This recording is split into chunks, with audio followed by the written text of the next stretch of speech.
Hello students, आज के lecture में हम डिस्कस करने वाले हैं यूजीसी नेट का जो सिलेबस है ज्योग्राफी का, उसके बारे में। और आप सभी को जैसे पता भी होगा या आप सभी जानते भी हैं, क्योंकि मास्टर्स में ही हम यूजीसी नेट के लिए प्रिपेयर करना शुरू कर देते हैं, या फिर कुछ बच्चे ऐसे होते हैं जो ग्रेजुएशन में भी शुरू कर देते हैं। तो उसमें क्या होता है कि कभी भी कोई भी कोर्स शुरू करने से पहले हमें उसका सिलेबस के बारे में जान लेना बहुत ज़रूरी होता है। चाहे वो फिर आप अपना ग्रेजुएशन का एग्ज़ाम की तैयारी कर रहे हो, चाहे आप अपनी मास्टर्स के एग्ज़ाम की तैयारी कर रहे हो, या फिर आप किसी यूपीएससी लेवल की तैयारी कर रहे हो। तो आज हम जो बच्चे यूजीसी नेट ज्योग्राफी के पेपर की तैयारी कर रहे हैं उसका सिलेबस डिस्कस करेंगे। तो आप सभी को पहले तो ये ध्यान रखना है कि यूजीसी नेट जो है उसमें ज्योग्राफी का जो कोड है वो कोड 80 है। और इसके साथ साथ यूजीसी ने जो आपका नेट का सिलेबस है उसको 10 यूनिट में डिवाइड किया हुआ है। सबसे पहले आपका जियोमॉर्फोलॉजी है, फिर क्लाइमेटोलॉजी है, फिर ओशनोग्राफी है, फिर ज्योग्राफी ऑफ एनवायरनमेंट है यानी आपका पर्यावरण भूगोल। उसके बाद पॉपुलेशन एंड सेटलमेंट ज्योग्राफी है, फिर geography of economic activities and regional development है। इसके बाद cultural, social and political geography है। इसके बाद ज्योग्राफिकल थॉट है, और इसके बाद ज्योग्राफिकल टेक्निक्स हैं, और इसके बाद ज्योग्राफी ऑफ इंडिया। तो ये 10 यूनिट है जिसको मेजरली ज्योग्राफी के सेक्शंस बनाए गए हैं, या आप ये कह सकते हैं ज्योग्राफी के शाखाएं बनाई गई है 10, जिसमें आपका नेट का सिलेबस पूरा दिया हुआ है। तो आप लोगों को ध्यान रखना है, कुछ इसमें सब ब्रांचेस हैं इसकी, कुछ इसमें पहले वाला सिलेबस आपको नहीं उठाना है, आप लोगों को अपडेटेड सिलेबस उठाना है। और मैं आज जो आपके साथ डिस्कस करने वाले हूँ वो जो आपका नया अपडेटेड सिलेबस है नेट का वो है। तो सबसे पहले हम बात करते हैं जो जियोमॉर्फोलॉजी की या फिर भू आकृति विज्ञान की। तो भू आकृति विज्ञान में कॉन्टिनेंटल ड्रिफ्ट थ्योरी जो है वो इसमें शामिल की गई है। प्लेट टेक्टोनिक्स, एंडोजेनेटिक और एक्सोजेनेटिक फोर्सेस हैं, फोर्सेस डेनुडेशन एंड वेदरिंग है। फिर जियोमॉर्फिक साइकिल्स हैं जिसमें डेविस और पेंक का आपको करना है। Theories and process of slope development है। फिर earth mass movement, seismicity, folding, faulting और वल्केनिसिटी। यानी आपको क्या है, भूकंप विज्ञान के बारे में पढ़ना है, आपको वलन्स के बारे में पढ़ना है। वलन को लेकर बहुत सारे क्वेश्चंस आते हैं यूजीसी नेट में, काफ़ी बार, हर बार कोई ना कोई क्वेश्चन होता है, चाहे वो उसके फॉर्मेशन पे हो, चाहे वो उसके जैसे आपका उनका जो एंगल्स होता है उससे रिलेटेड हो।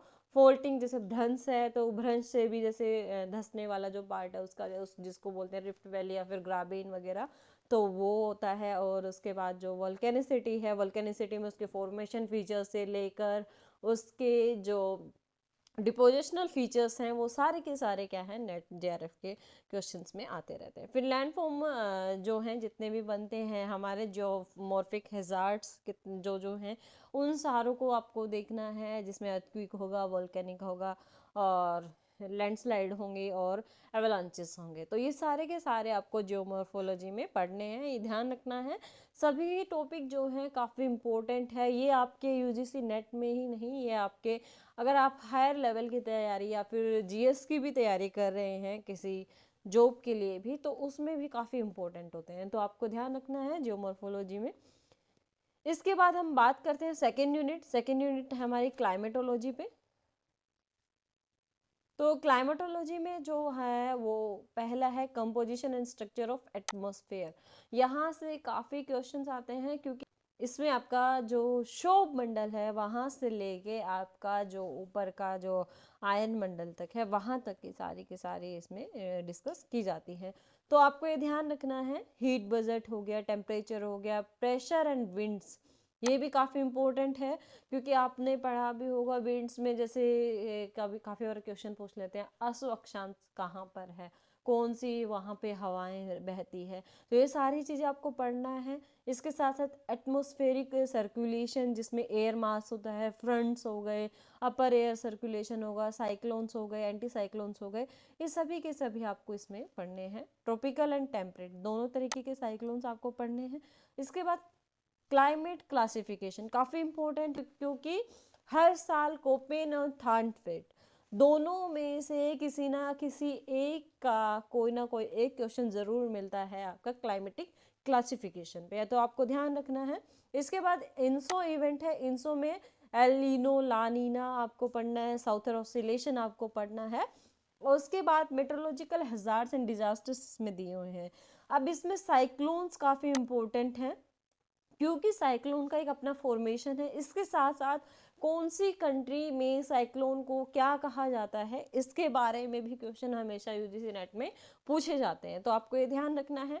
इसके बाद थंडर स्टॉर्म हो गया, टोर्नेडोज हो गए, hailstorm, heat and cold waves हो गए, ड्रोट्स हो गई। इसके बाद क्लाउड ब्रस्ट हो गया, ग्लेशियर लेक और आउट ब्रस्ट हो गया। ये सारे के सारे आपको देख लेने हैं। Climate change, evidences causes of climate change in the past and human impact in global climate। तो ये आपको देख लेना है, ये सारा इसमें ये आपका क्लाइमेटोलॉजी का सिलेबस है यूजीसी नेट में। इसके बाद थर्ड यूनिट जो है वो है ओशनोग्राफी की। ओशनोग्राफी में आप लोगों को ये ध्यान रखना है कि जो यहाँ पर करंट्स हैं उनको बहुत अच्छे से आपको प्रिपेयर कर लेनी है, जिसमें क्या है, कोल्ड करंट कौन सी है, हॉट करंट कौन सी है। कोल्ड करंट है तो वो कहाँ पे लोकेट है, और जो आपकी हॉट करंट है तो वो कहाँ पे लोकेट है, उसकी लोकेशन कहाँ है, कहाँ से वो किस तरफ जा रही है और किस रीजन में उसको किस नाम से जाना जाता है। तो ये सभी आप लोगों को ध्यान रखना है। ये सबसे इम्पोर्टेंट टॉपिक है ओशनोग्राफी में।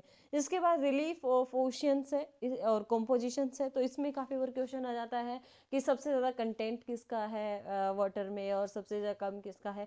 ये आपको कॉम्पोजिशन थोड़ा बहुत ध्यान रखना है। इसमें रिलीफ में कौन कौन से फीचर्स हैं जो आपका ओशन के रिलीफ को क्रिएट करते हैं। इसके बाद टेम्परेचर, डेंसिटी, सैलिनिटी और सर्कुलेशन में मैंने आपको बता ही दिया कि करंट के बारे में आपको अच्छे से ध्यान से पढ़ लेना है उसको। तो वेव्स हो गया, टाइड्स, टाइड्स में भी काफ़ी बार बहुत क्वेश्चंस आते हैं, लो टाइड, हाई टाइड, ये सब आपको ध्यान रखना है। सी लेवल चेंजेस आता है, हैजार्ड्स एंड सुनामी, साइक्लोन, ये सभी के सभी क्या हैं आपके यहाँ पर ओशनोग्राफी में दिए हुए हैं, तो आपको ध्यान रखना है। इसके बाद फोर्थ जो यूनिट आती है आपकी वो आती है ज्योग्राफी ऑफ एनवायरनमेंट की। तो ज्योग्राफी ऑफ एनवायरनमेंट जो है उसमें कंपोनेंट्स, इकोसिस्टम में से काफ़ी बार क्वेश्चन आ जाता है कोई एक, या फिर जो इकोसिस्टम है वो किसने प्रोपाउंड किया, या फिर इकोसिस्टम टर्म किसने दी, इस तरीके से करके। तो आपको एक बार पढ़ लेना है इसको अच्छे से। ह्यूमन इकोलॉजी क्या है, फंक्शंस क्या है उसके, ट्रॉफिक्स लेवल कौन कौन से हैं, एनर्जी फ्लो साइकिल्स जिसमें जियोकेमिकल साइकिल है, कार्बन साइकिल है, नाइट्रोजन एंड ऑक्सीजन साइकिल्स हैं, फूड चेन, फूड वेब क्या होता है, ये सब आपको पढ़ना है। इसमें इकोलॉजी पिरामिड्स कैसे कैसे बने हुए हैं तो वो आपको पढ़ लेना है। Human interaction and impacts, environmental ethics and deep ecology, environment hazard and disasters, जिसमें ग्लोबल वार्मिंग हो गया, अर्बन हीट आइलैंड हो गया, ग्लोबल वार्मिंग जैसे। इन सब में आपको क्या ध्यान रखना है कि जितने भी इंटरनेशनल ट्रीटीज़ हुई हैं वो कौन सी किससे रिलेटेड है, यानी कोई कार्बन से रिलेटेड हुई होगी, कोई आपका ग्लोबल वार्मिंग के कंसर्न में है, कोई आपकी क्या है जो CFCS है उसके रिलीज होने से कंसर्न है। तो ये आपको ध्यान रखना है कि कौन सी ट्रीटी कब हुई है और वो किसके कंसर्न में हुई है, यानी मीथेन गैस के कंसर्न में कोई हुई है क्या नहीं हुई है, ओजोन लेयर के कंसर्न में कोई हुई है या नहीं हुई है, और इसका ईयर क्या था। तो ये आपको जैसे क्योटो प्रोटोकॉल हो गया, जैसे मॉन्ट्रियल संधि हो गई, तो ये सब आपको ध्यान रखना है। इसमें काफ़ी इम्पोर्टेंट है ये यूजीसी नेट के लिए। इसके बाद आपका जो लीगल फ्रेमवर्क, एनवायरमेंट पॉलिसीज मैंने आपको बता ही दिया है, इंटरनेशनल प्रोग्राम्स एंड पॉलिसीज जिसमें बर्ट लैंड कमीशन हो गया, क्योटो प्रोटोकॉल, एजेंडा 21 हो गया।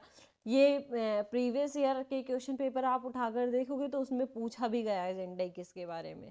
तो आपको ध्यान रखना है सस्टेनेबल डेवलपमेंट एंड गोल्स क्या है। जैसे आपको वर्ल्ड बैंक जो है आपका, उसमें जो सस्टेनेबल गोल्स दिए हुए हैं तो आप एक बार उसकी रिपोर्ट भी देख लेना, और पेरिस एग्रीमेंट। तो ये आपका है fourth unit geography of environment की।